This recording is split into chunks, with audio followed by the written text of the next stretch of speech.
আসসালামু আলাইকুম, শাপলা kitchen and ব্লগে নতুন একটি রেসিপি নিয়ে চলে এসেছি। আশা করছি বরাবরের মতো এবারও আপনাদের ভালো লাগবে।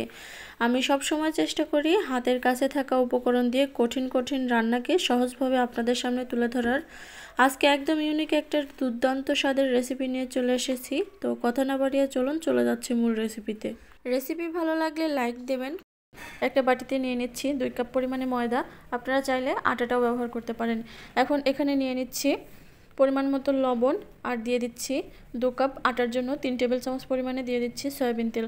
এখন এটাকে একটু ভালো করে হাত দিয়ে ডলে ডলে ময়ান করে নিতে হবে। আর ময়ান করা হয়ে গেলে অল্প অল্প নর্মাল পানি দিয়ে এটাকে একটা ডো তৈরি করে নিতে হবে। ডোটা এমনভাবে তৈরি করবেন যেন বেশি সফটও না হয় আবার যেন বেশি শক্তও না হয়, এমনভাবে ডোটা তৈরি করতে হবে।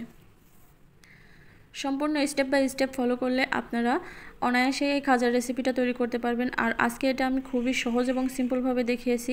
অনেকে অনেক কঠিন করে দেখিয়ে এটা তৈরি করে, আমি আজকে একেবারে সিম্পলভাবে কিভাবে পারফেক্টলি এই রেসিপিটা করা যায় সেটাই শেয়ার করব।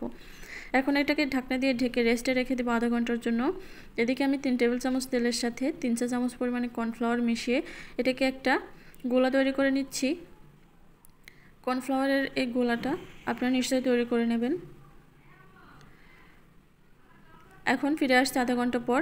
আটাটা আমার অনেকটা সফট হয়ে গেছে। এখন এটাকে আরও 2 থেকে 3 মিনিটের জন্য ভালো করে মথে নিতে হবে। এখন এখান থেকে অল্প অল্প করে এরকম করে টুকরা টুকরা করে রাখছি যাতে করে সমস্ত রুটিগুলো সমান হয়। এখন একটা নিয়ে আমি রুটি বেলে নিচ্ছি। রুটিটা এমনভাবে বেলতে হবে যেন পাতলা হয়, বেশি মোটা করা যাবে না, একেবারে পাতলা করে এই রুটিটা বানিয়ে নিতে হবে।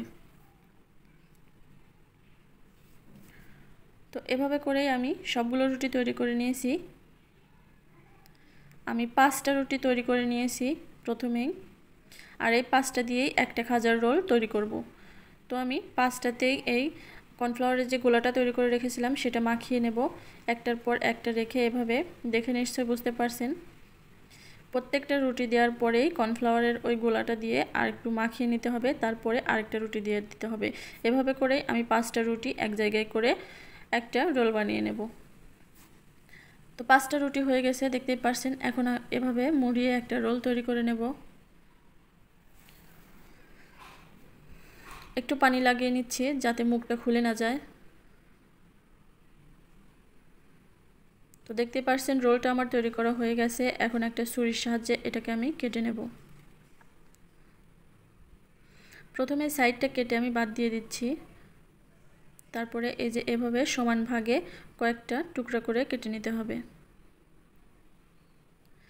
দেখুন এটা মধ্যে কতটা ভাঁজ পড়েছে, আর এটা দেখে নিশ্চয়ই বুঝতে পারছেন যে এই খাজাটা কতটা পারফেক্ট হবে।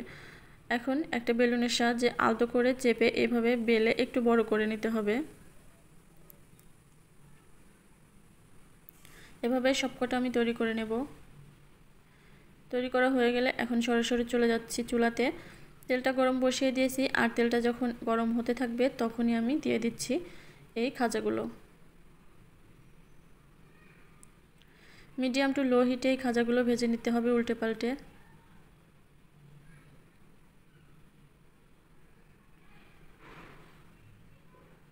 দেখুন খাজাগুলো কিন্তু অনেকটাই ফুলে গেছে আর মধ্যের ভাঁজগুলো কিন্তু স্পষ্ট হয়ে গেছে। তো এভাবে করেই আমি ব্রাউন কালার করে সবগুলো খাজা ভেজে নিয়েছি। এখন তুলে নিচ্ছি এগুলো।